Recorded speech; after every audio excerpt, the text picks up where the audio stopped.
Hi all, welcome back the video. കോസ്റ്റിങ്ങിൻ്റെ previous year question paper കണ്ടിന്യൂവേഷനാണ് നമ്മൾ ഇന്ന് വീഡിയോയിലൂടെ ചെയ്യുന്നത്. നോക്കാം. First question, time booking means option A correct recording of employees attendance time, option B recording actual time taken by workers on various job, option C recording of employees attendance, absence, normal loss and abnormal loss of working hours, option D all of the above. ഇവിടെ correct answer option B, recording actual time taken by workers on various jobs ആണ്. Option B ആണ് time booking എന്ന് പറഞ്ഞു കഴിഞ്ഞാൽ. അപ്പോൾ option A എന്താണ്? Recording of employees attendance time. എംപ്ലോയിയുടെ attendance time കീപ്പിങ്ങിലാണ്, അല്ലെങ്കിൽ ടൈം കീപ്പിംഗ് കൊണ്ടാണ് ഉദ്ദേശിക്കുന്നത്. നമുക്ക് അത് രണ്ടും എപ്പോൾ മാറിപ്പോകും. ജസ്റ്റ് ഇത്ര ഒന്ന് മനസ്സിലാക്കിയാൽ മതി. ടൈം ബുക്കിംഗ് എന്ന് പറഞ്ഞാൽ റെക്കോർഡ് വർക്ക് പെർഫോംഡ് ആണ്. എന്താണ് അവിടെ റെക്കോർഡ് ചെയ്യുന്നത്? വർക്ക് എത്ര പെർഫോം ചെയ്യുന്നു എന്നാണ്. എന്നാൽ ടൈം കീപ്പിംഗ് എന്ന് പറഞ്ഞാൽ റെക്കോർഡ് ദ അറ്റൻഡൻസ് ആണ്. അറ്റൻഡൻസ് റെക്കോർഡ് നമ്മൾ ഗേറ്റിനല്ലേ. അപ്പോൾ ഗേറ്റ് കീപ്പറെ ഓർത്താൽ മതി. ഗേറ്റ് കീപ്പർ എന്ന് പറയുമ്പോൾ ടൈം കീപ്പിംഗ്, അവിടെ അറ്റൻഡൻസും, അവിടെ ഗേറ്റ് കീപ്പിംഗ് അല്ലെങ്കിൽ ഗേറ്റ് കീപ്പർ അല്ലെങ്കിൽ ഗേറ്റ് മുതലുള്ള അറ്റൻഡൻസ് ആണ് അവിടെ റെക്കോർഡ് ചെയ്യപ്പെടുന്നത്. അതിനാണ് ടൈം കീപ്പിംഗ് എന്നുകൊണ്ട് ഉദ്ദേശിക്കുന്നത്. ടൈം ബുക്കിങ്ങിൽ എന്തേ വരുന്നുള്ളൂ? നമ്മൾ ആക്ച്വലി ആ ജോബിന് വേണ്ടി, ആ ജോബ് പെർഫോം ചെയ്യാൻ വേണ്ടി എത്ര സ്പെൻഡ് ചെയ്യുന്നു അത് മാത്രമാണ് അവിടെ റെക്കോർഡ് ചെയ്യപ്പെടുന്നത്. ക്ലിയർ ആയെന്ന് വിചാരിക്കുന്നു. Next question, which among the following is not a costing technique? Costing technique അല്ലാത്തത് ഏതാണെന്നാണ് ചോദ്യം. നോക്കാം. Option A process costing, option B standard costing, option C marginal costing, option D budgetary control. ഇവിടെ correct answer എന്ന് പറഞ്ഞാൽ option A process costing ആണ്. Costing technique അല്ല, പകരം പ്രോസസ് കോസ്റ്റിംഗ് എന്ന് പറയുന്ന കോസ്റ്റിംഗ് മെത്തേഡാണ്. അപ്പോൾ ഏതെല്ലാമാണ് അല്ലെങ്കിൽ എന്താണ് ഈ കോസ്റ്റിംഗ് ടെക്നിക്ക് എന്ന് പറഞ്ഞു കഴിഞ്ഞാൽ നോക്കാം. The technique of costing are used for controlling the cost and used by management for making managerial decisions.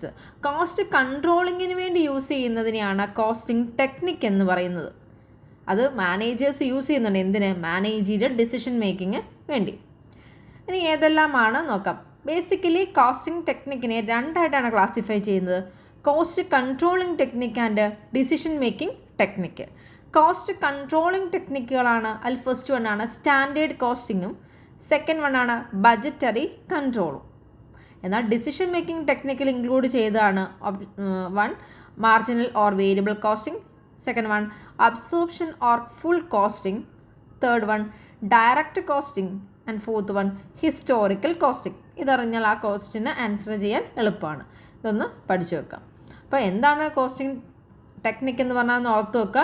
Controlling the cost, അല്ലെങ്കിൽ കോസ്റ്റ് കൺട്രോൾ ചെയ്യാൻ വേണ്ടി യൂസ് ചെയ്യുന്ന എന്താണോ അതിനെയാണ് എന്ത് കോസ്റ്റിംഗ് ടെക്നിക്ക് എന്ന് പറയും. The next question, Rowan's plan is an example of option A time rate system, option B piece rate system, option C incentive scheme, option D inferential piece rate system. ഇവിടെ correct answer എന്ന് പറഞ്ഞാൽ option C ആണ്. It's an incentive സ്കീമാണ്, അല്ലെങ്കിൽ bonus സിസ്റ്റമാണ്. റോവൻസ് plan എന്ന് പറയുന്നത് incentive സ്കീമാണ്. എംപ്ലോയീസിന് അവർ പെർഫോം ചെയ്യുന്നത് കൂടുന്നതിനനുസരിച്ച് സ്റ്റാൻഡേർഡിന് എബോവ് പോയി കഴിഞ്ഞാൽ അവർക്കൊരു ഇൻസെൻറ്റീവും കൂടെ കൊടുക്കുന്ന രീതിയിലുള്ള സ്കീമിനെയാണ് റോവൻ സ്കീം എന്ന് പറയുന്നത്. നമുക്ക് നോക്കാം. Rowan scheme, A standard time is fixed for each job or operation. ഇവിടെ എന്താണ്? അവർ പെർഫോം ചെയ്യുന്ന ജോബിന് അല്ലെങ്കിൽ ആ ഒരു പെർട്ടിക്കുലർ ഓപ്പറേഷന് വേണ്ടി ഒരു സ്റ്റാൻഡേർഡ് ടൈം എപ്പോഴും ഫിക്സ് ചെയ്യും. ആ സ്റ്റാൻഡേർഡിന് മുകളിൽ പോയി കഴിഞ്ഞാൽ അഡീഷണൽ ഒരു ബോണസും കൂടെ അവർക്ക് ഇഷ്യൂ ചെയ്യും. That's bonus is based on the proportion of the time taken. ആ ബോണസ് എങ്ങനെയായിരിക്കും? അവർ ടൈം എത്രയാണോ ടൈം സേവ് ചെയ്തത്, അല്ലെങ്കിൽ ആ സേവ് ചെയ്യുന്നതിൻ്റെ പ്രൊപ്പോർഷൻ്റെ ബേസിലായിരിക്കും ബോണസ് അവർക്ക് കൊടുക്കുന്നത്. എങ്ങനെ ഈ ടോട്ടൽ ഏർണിങ്സ് കണ്ടുപിടിക്കാം? നോർമലുള്ള അവരുടെ ഏർണിങ്സ് പ്ലസ് ബോണസും കൂടി ആയിരിക്കും അവർക്ക് കൊടുക്കുന്നത്. അത് നോർമൽ ഏർണിങ്സ് എങ്ങനെ കണ്ടുപിടിക്കാം? Time taken into time rate, T into TR വരുന്നത്. അപ്പോൾ time taken into time rate ആണ് ആക്ച്വൽ ഏർണിങ്സ്. അവരുടെ ഏർണിങ്സ് എന്ന് പറഞ്ഞാൽ അത്രേ ഉള്ളൂ. പ്ലസ് സ്റ്റാൻഡേർഡിന് മുകളിൽ പോയി കഴിഞ്ഞാൽ എത്രയാണോ സേവ് ചെയ്ത് അതിൻ്റെ പ്രൊപ്പോർഷൻ്റെ ബേസിൽ ഒരു അഡീഷണൽ ഒരു ബോണസും കൊടുക്കുന്നതാണ് ഈ റൈറ്റ് ഹാൻഡ് സൈഡിലെ പോർഷൻ. രണ്ട് പോർഷനൊരു ഏർണിങ്സും ഉണ്ടാവും, ബോണസും ഉണ്ടാവും. ആ ബോണസ് എങ്ങനെ കാൽക്കുലേറ്റ് ചെയ്യും? Time TT into TR into TS അതായത് time taken into time rate into time saved all divide by standard time. പ്രൊപ്പോർഷൻ്റെ ബേസിലായതുകൊണ്ടാണ് ഡിവിഷൻ ചെയ്യുന്നത് അവിടെ, സ്റ്റാൻഡേർഡ് ടൈം. ഓക്കെ, ഇപ്പം ഇതായിരിക്കും ആ ഒരു പെർട്ടിക്കുലർ റോബൻസ് പ്ലാൻ വെച്ച് ഒരു എംപ്ലോയീസിന് കിട്ടുന്ന ടോട്ടൽ ഏർണിങ്സ് കാൽക്കുലേഷൻ്റെ ഇക്വേഷൻ എന്ന് പറയുന്നത്. ദെൻ നെക്സ്റ്റ് ക്വസ്റ്റ്യൻ നോക്കാം. Over absorbed or under absorbed overhead may be disposed of by. അതായത് ഓവർ അബ്സോർപ്ഷനോ അണ്ടർ അബ്സോർപ്ഷനോ വന്നു കഴിഞ്ഞാൽ അതെങ്ങനെ നമ്മൾ റൈറ്റ് ഓഫ് എല്ലാം ഡിസ്പോസ് ചെയ്ത് കളയുന്നു എന്നാണ്. Option A use of supplementary rate, option B write off to costing P&L account, option C carry forward to the next year's account, option D all of the above.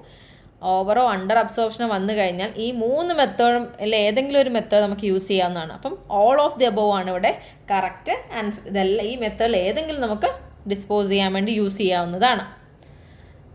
Then next one, prime cost plus variable overhead is known as. Prime cost plus variable overhead എന്ന് പറഞ്ഞു കഴിഞ്ഞാൽ എന്താണ്? Option A cost of sales, option B production cost, option C marginal cost, option D total cost. ഇത് simple question ആണ്.